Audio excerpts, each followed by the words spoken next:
Selamat datang di channel ini, di mana kita akan belajar tentang bagian-bagian penting dari komputer. Pada video kali ini, kita akan membahas salah satu komponen terpenting di komputer, yaitu prosesor. Apa itu prosesor? Bagaimana cara kerjanya? Dan mengapa prosesor sangat penting dalam sebuah sistem komputer? Mari simak penjelasannya.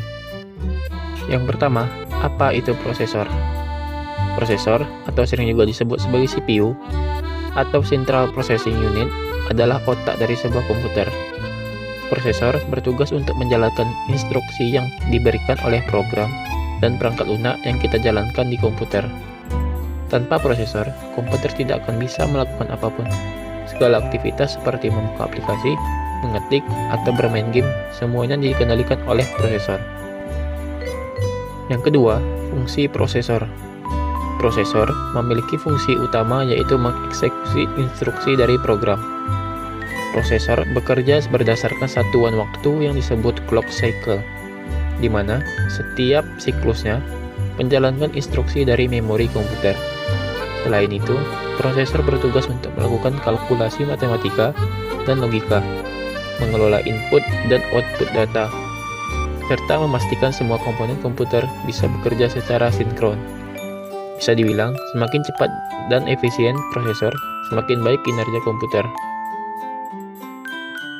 Yang ketiga, komponen utama prosesor. Prosesor terdiri dari beberapa bagian utama yang bekerja bersama. Yang pertama adalah ALU, Arithmetic Logic Unit, yang bertugas melakukan semua perhitungan aritmatika dan logika.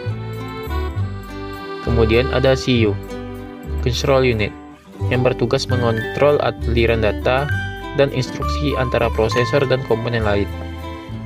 Lalu ada register, yang berfungsi sebagai tempat penyimpanan data sementara selama proses eksekusi instruksi.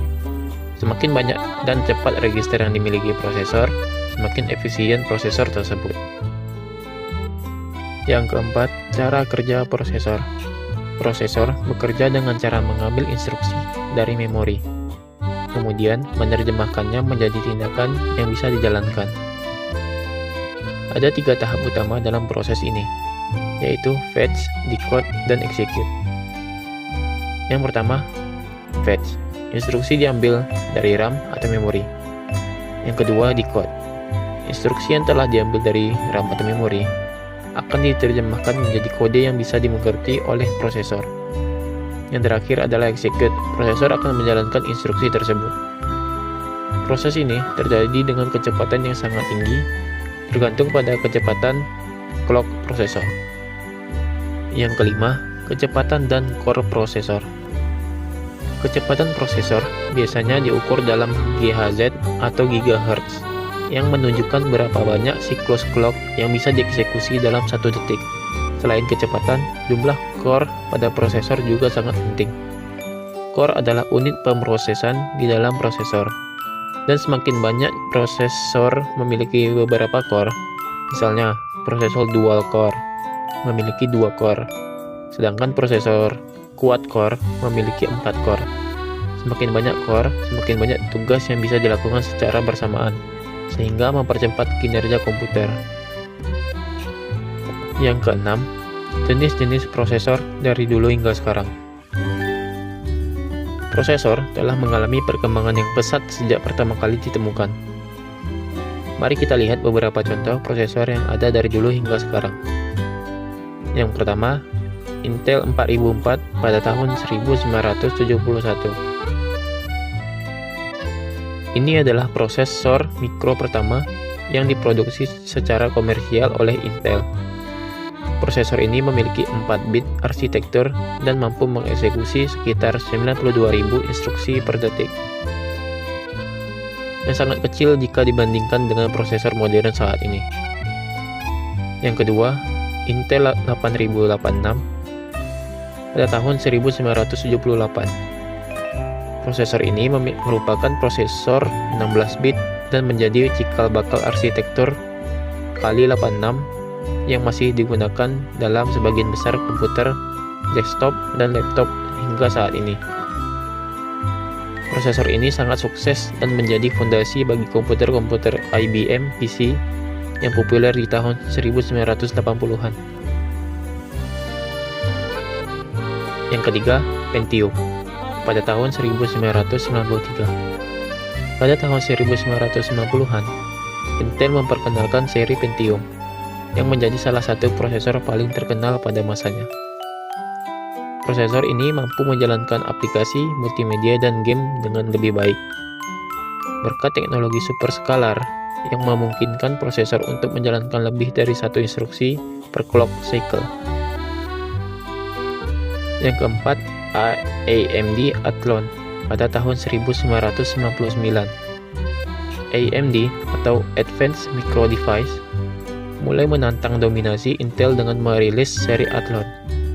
Athlon sangat kompetitif dengan seri Pentium, menawarkan performa yang lebih tinggi pada harga yang lebih terjangkau. Persaingan antara Intel dan AMD terus berlanjut hingga saat ini.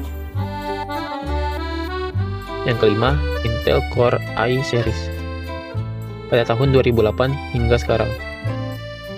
Seri prosesor Intel Core i3, i5, i7, dan i9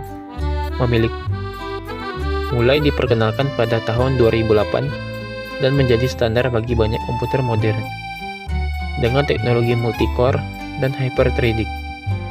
Prosesor ini merupakan prosesor yang memberikan performa yang sangat tinggi untuk komputasi, multitasking, gaming, dan aplikasi berat lainnya. Yang keenam, AMD Ryzen pada tahun 2017 hingga sekarang. AMD kembali mendominasi pasar dengan seri Ryzen yang menawarkan performa luar biasa untuk gaming, produktivitas, dan komputasi berat seperti rendering 3D.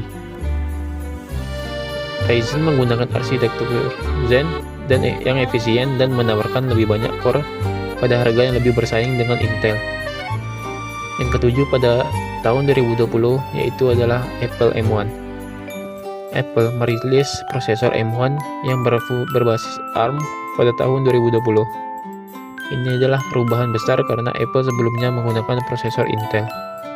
M1 memiliki arsitektur yang berbeda tetapi sangat efisien dalam hal konsumsi daya dan performa tinggi, terutama di perangkat MacBook dan iMac terbaru. Setiap generasi, prosesor membawa peningkatan dari segi performa, efisiensi daya, dan kemampuan multitasking. Hingga kini, perkembangan prosesor masih sangat pesat, dengan berbagai inovasi baru seperti AI accelerator dan teknologi quantum computing yang sedang dalam tahap pengembangan. Itulah tadi penjelasan singkat mengenai prosesor. Kita telah membahas apa itu prosesor, fungsinya, komponen-komponen utamanya, serta bagaimana cara kerja prosesor dalam komputer. Prosesor merupakan bagian penting yang sangat mempengaruhi kinerja keseluruhan komputer. Semoga penjelasan ini bermanfaat dan membantu kalian lebih memahami teknologi di balik komputer. Jangan lupa untuk like dan subscribe, serta tinggalkan komentar jika ada pertanyaan. Sampai jumpa di video berikutnya.